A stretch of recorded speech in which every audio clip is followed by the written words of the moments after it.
Good afternoon. Today I'm going to teach you all how to make an Anderson connector.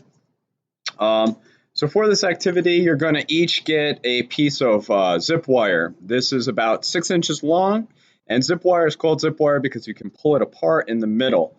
On the zip wire, we have a red wire, which is our positive wire, and we have a black wire, which is our negative wire.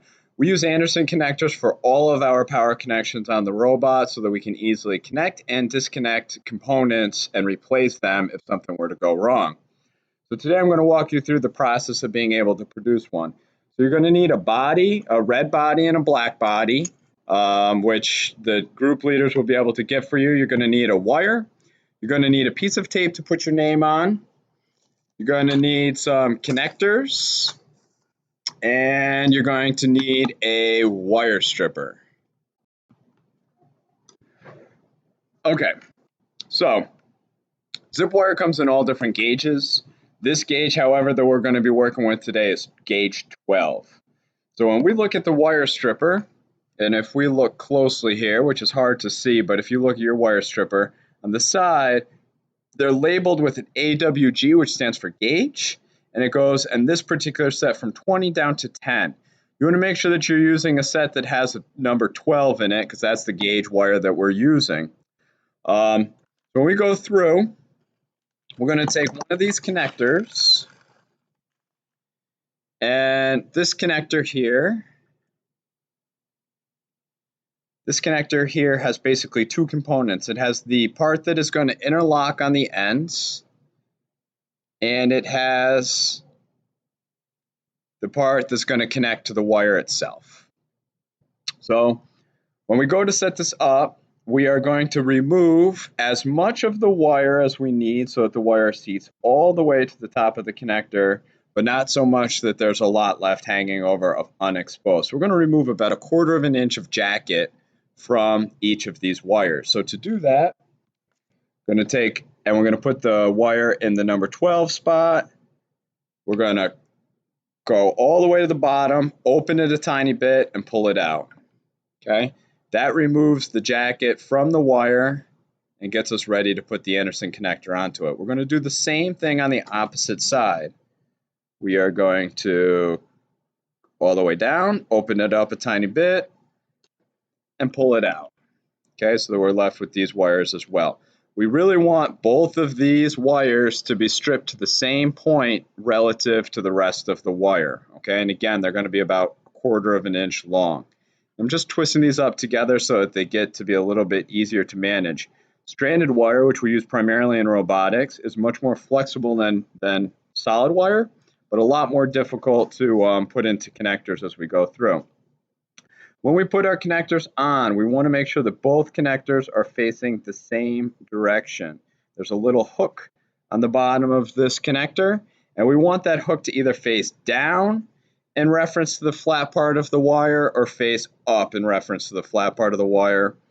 So when I go to put this on, I just want to make sure that all of those wires are in there. If we lose some wires, effectively we're making our wire diameter smaller, which is less effective for transmitting power and could actually result in fires because we're passing too much current through too small of a wire. We're going to put this connector on both of these. Now, another thing that I forgot to mention is you're going to need a Anderson crimper, which is right here. Okay, this Anderson crimper has 3 values on it, a 15, a 30, and a 45. These are 30 amp Anderson connectors for 12 gauge wires, so we're going to use a 30 spot. And we're simply going to take and put our wire into the crimper, seat it all the way down, and then squeeze the crimper, close it all the way, and open it up. We're going to take our second one, and again, close it all of the way, and open it up. So again, a well done Anderson connector is going to have wire that goes all the way to the end, just like here and here, but we're also not going to have a giant gap between the insulation and the connector here and here. If we have a big gap there, then that can cause short circuits later on. We're then going to put the body of our connectors on. You want to make sure that the hook is facing down And that hook is going to go around this piece of sheet metal on the end, and it's going to hook into that. So when I go to push this in, it requires some force,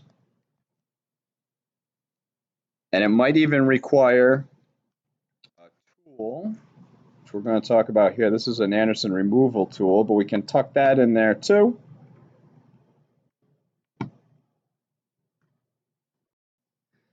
Okay, so my black one's in there.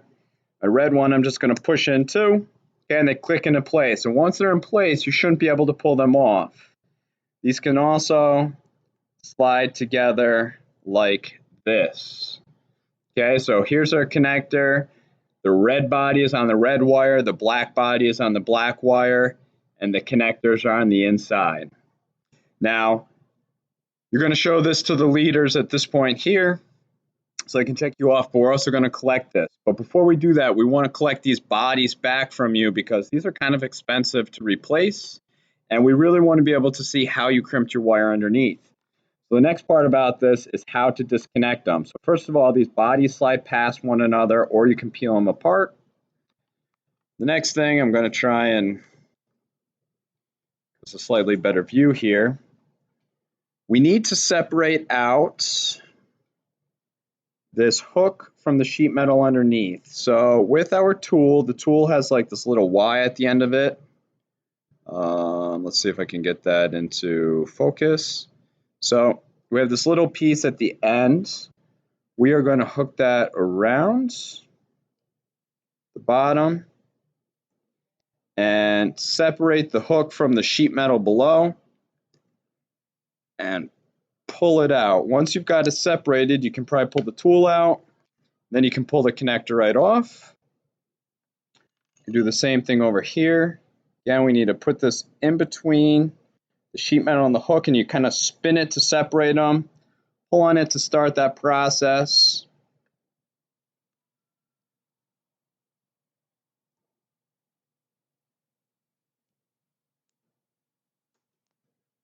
Then take your tool out and continue to pull it out. This is actually what you're going to turn in. So to turn this in, you're going to take a piece of masking tape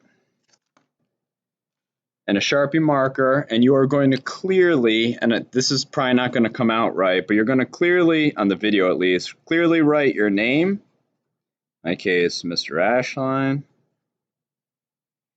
And then group, and whatever your group number is, 1 through 8. Okay, and again, my name. Okay, so I've wrote Mr. Ashline, group, and again, I've put 1 through 8. You're going to write ever group 1, group 2, group 8, whatever it might be. You're then going to create a flag, okay, which means I'm not going to wrap this thing around in like a tight little bundle. I'm going to tape it.